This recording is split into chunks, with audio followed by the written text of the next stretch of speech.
estimados estudiantes del cuarto año de educación secundaria de la institución educativa Perú Nolasco. Muy buenos días, o buenas tardes, perdón, tengan todos ustedes. El día de hoy tenemos una clase bastante importante, ¿no?, de los últimos del siglo del año pasado. Se trata de el socialismo, ¿no? El socialismo, que fue una de las corrientes que se instauraron principalmente en Europa, ¿no? Y vamos a ver lo que es su conceptualización y los principios básicos del socialismo.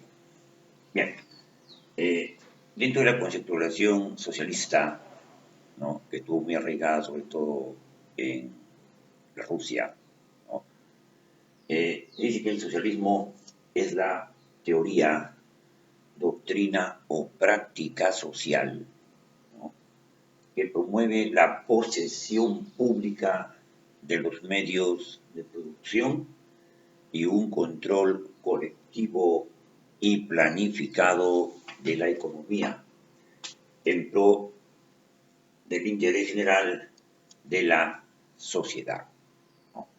El socialismo a sí mismo se indica que puede ser estatal o no estatal, ¿no?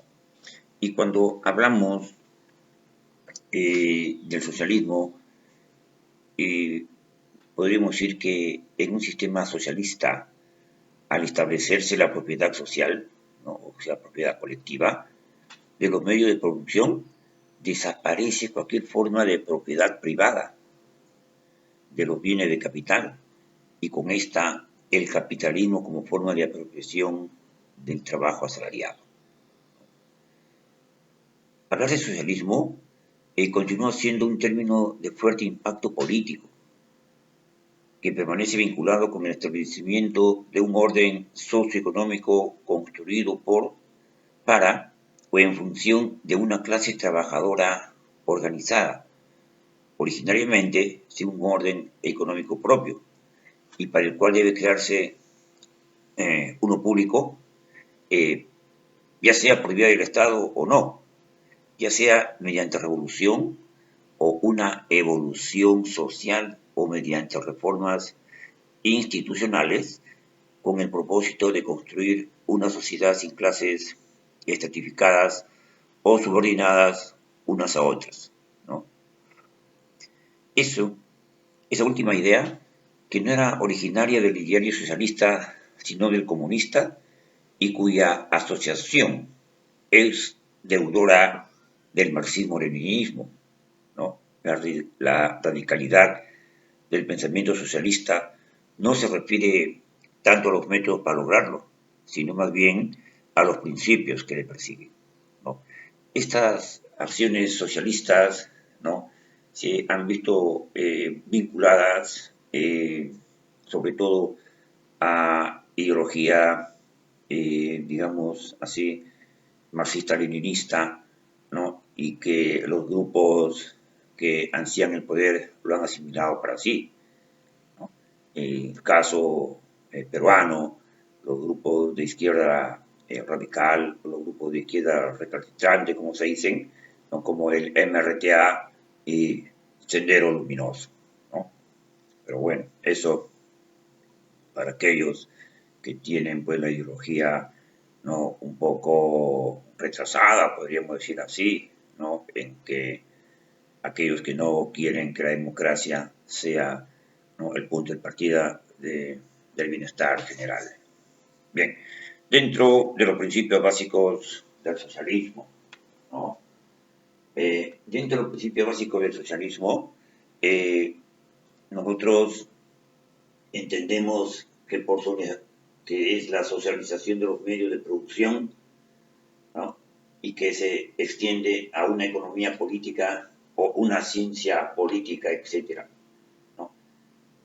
El proceso de pasar de un régimen de propiedad privada e individual de tales medios hacia una propiedad social, ya sea comunitaria o estatal, ¿no? Estos principios básicos es entendible porque la propiedad comunitaria de activos u organizaciones es aquella donde éstas se poseen y se controlan a través de ciertos mecanismos deliberativos o de representación democrática que permiten a una comunidad o grupo ser parte de su gestión, ya sea usando y disfrutando los beneficios que se presentasen por dicho activo social, ¿no? El desarrollo de la propiedad comunitaria como concepto y herramienta social representa un símbolo de la emancipación colectiva, lo cual hace del concepto un principio de corrientes políticas y sociales, ¿no? Tal como lo es, por ejemplo, el anarcocomunismo, del cual se amparaba Georg Kropotkin junto a otros pensadores del anarquismo, ¿no? La estatización o estalización es el conjunto de disposiciones y operaciones mediante las cuales el Estado asume en forma variada la administración de empresas privadas, de grupos de empresas o de la totalidad de ciertos sectores económicos manejados con anterioridad por particulares, ¿no? La estatización es lo opuesto a la privatización y también se le denomina nacionalización de los medios de producción. Aunque una empresa estatizada puede ser previamente tanto de propiedad nacional como extranjera, ¿no?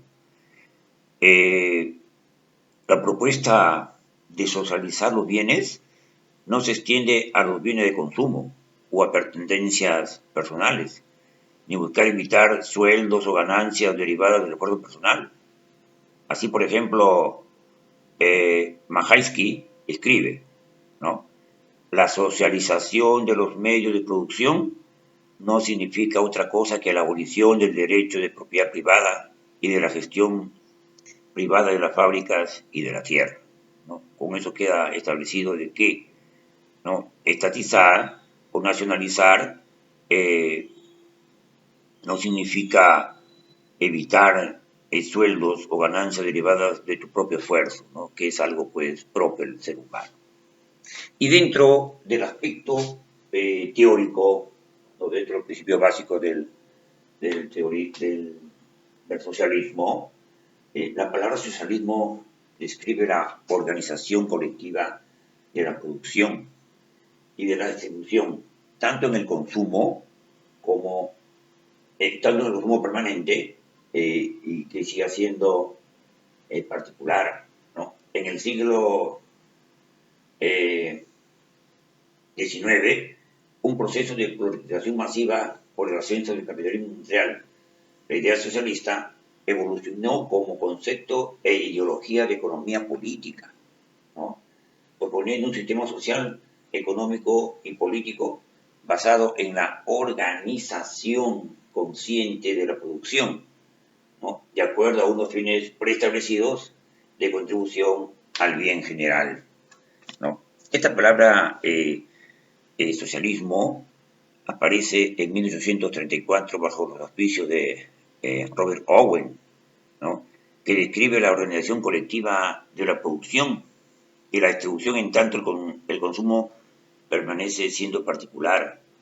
Y en el siglo XIX, en proceso de la proletarización masiva por el ascenso del capitalismo industrial, la idea socialista fue en evolución, tanto en concepto e ideología de economía política, proponiendo un sistema social, económico y político que se basaba en la organización consciente, o sea, una organización planificada, ¿no?, de la producción, de acuerdo a unos fines preestablecidos de contribución al bien general. Este sería denominado movimiento socialista, ¿no? En algunos lugares, movimientos para la reforma del Estado. Sintetizando, a partir de las ideas y escritos de distintos grupos y de distintos pensadores que buscaban alumbrar un sistema justo, el socialismo recibe un gran impulso de la teoría marxista, ¿no?, que desprende al socialismo de todo idealismo moral y político, ¿no? Y esto, indudablemente, que lo fundamenta como una necesidad para el desarrollo del presente periodo tecnológico, ¿no? que viene a ser lo único que pensaba poderlo hacer realizable, ¿no? Según la doctrina del materialismo histórico, ¿no? Y el comunismo, entendido como un movimiento sociopolítico, es un conjunto de corrientes y agrupaciones cuyos principios y objetivo histórico es particularmente desde la adopción de la doctrina marxista, ¿no? La supresión revolucionaria de la sociedad capitalista. En tanto, esta última forma de sociedad con clases y el establecimiento de una sociedad socialista como paso previo a la construcción gradual, ¿no?, de una organización social comunista. La doctrina de las diferentes corrientes comunistas coinciden en la necesidad de suprimir la propiedad privada, ¿no?, especialmente de los medios de producción sociales, y en la emancipación social del proletariado como la primera clase oprimida sin economía propia, negación de toda posible profesión privada y por ende tendiente a desaparecer como una clase en una comunidad comunista, ¿no? La teoría marxista se construye en debate con el anarquismo, ¿no? ¿Por qué? ¿Por qué por qué se construye en debate con el anarquismo? ¿Ah? Porque el anarquismo se podría inscribir dentro de los debates tempranos del socialismo, que como ideal busca que las personas decidan sobre sus vidas directamente, ¿no? Propugna la abolición del Estado y de toda autoridad. Es la corriente con otra forma de respeto y valoración al sujeto o individuo, y que considera a la libertad como el camino y el objetivo del socialismo, y que propone la horizontalidad en las asociaciones humanas voluntarias, la autonomía local, ¿no?, junto con la autoorganización de los movimientos sociales frente a las instituciones del Estado y a las multinacionales y monopolios propios del capitalismo. En todo sentido, podríamos decir que la meta del socialismo libertario es construir una sociedad basada en las libertades civiles, la equidad social, la iniciativa personal, la cooperación moral de un individuo, ¿no? Eliminando las clases sociales estratificadas, promoviendo estructuras políticas y económicas autogestionarias, descentralizadas o distribuidas, ¿no? Eso dentro del primer ramo, ¿no?, de lo que son la constitución del socialismo, los principios básicos y los principios teóricos que son muy, pero muy fundamentales en esta parte, ¿no?, de los conceptos nuevos, de las ideologías que primaron en el siglo XIX y siglo XX, ¿no? Bien, vamos a hacer una pausa y venimos con la segunda parte del tema.